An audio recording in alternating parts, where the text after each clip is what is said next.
Là où c'est un petit peu plus compliqué, c'est effectivement avec nos interlocuteurs extérieurs, donc les entreprises, puisque essentiellement on travaille donc avec le monde économique évidemment. Il y a des entreprises qui, avec une part de chômage partiel, aujourd'hui continuent plus ou moins à avoir une activité économique. D'autres dont on sait que ils ont tout à fait cessé leurs activités.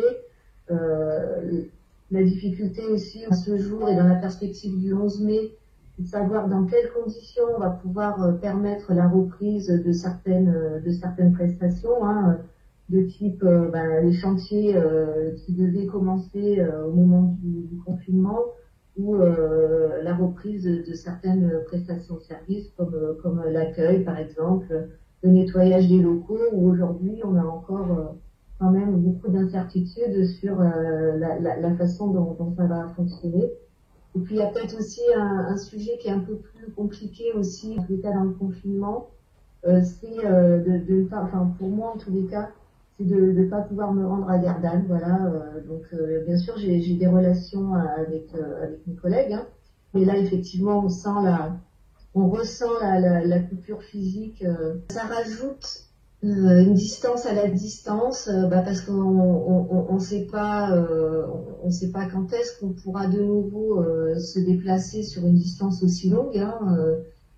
Qu'est-ce qu'on sera autorisé à faire et pas faire, alors que finalement, sur le site de Saint-Étienne, on pourrait considérer que c'est une parenthèse et qu'on va rapidement pouvoir se revoir. Sur Gardanne, c'est vrai que la distance fait que, peut-être que ça crée un autre contexte encore. Mais bon, on a bon espoir que, bien sûr, on puisse rapidement retrouver nos liens.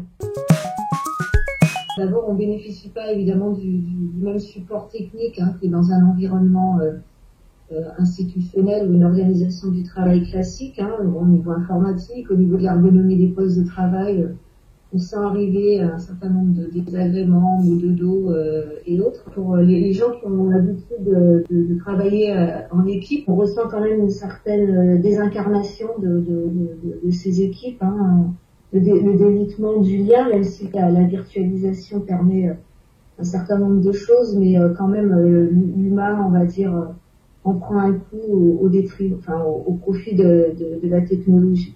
Dans les inconvénients, je verrais aussi le mélange un peu de la vie professionnelle et de la vie personnelle. Par contre, moi, je trouve qu'on a quand même une meilleure efficacité et une plus grande capacité de concentration. On est moins dérangé, voilà, et du coup, le cerveau, il fatigue moins, il a moins besoin de ces temps de reprise que quand on est interrompu alors qu'on est lancé dans quelque chose. Je trouve aussi qu'on perd beaucoup moins de temps et d'énergie dans la problématique transport. Je pense à tous les gens qui sont contraints dans les bouchons, etc. On gagne ce temps-là malgré tout quand même, et c'est pas négligeable. Et puis bien sûr, d'un point de vue du climat, ces problématiques de transport qui sont un petit peu plus légères, on peut dire que ça améliore globalement notre empreinte carbone. Bien sûr, on a été obligé de généraliser le télétravail autant que faire se peut dans un temps très très court, mais je voudrais quand même qu'on soit vigilant parce que le télétravail, si ça devait devenir la constante, d'abord toutes les activités ne s'y prêtent pas déjà, donc on peut pas penser complètement global. Tout le monde ne bénéficie pas sur son lieu privé de conditions favorables pour être en télétravail. Et puis tout le monde ne le souhaite pas parce que, encore une fois, par rapport au lien social, il y a quand même cette coupure. Donc je pense qu'il faudra faire beaucoup de concertation et être très avisé si on devait généraliser ces modes d'organisation du travail.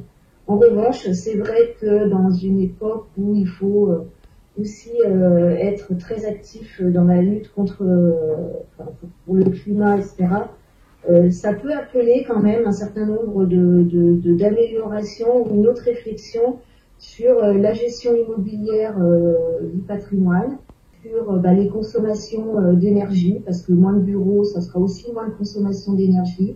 Avec la crise, il va y avoir un énorme Big Bang financiers et c'est peut-être des pistes qu'il faut creuser. Voilà, ce sont les réflexions que j'aurais pu retirer de cette période un petit peu compliquée.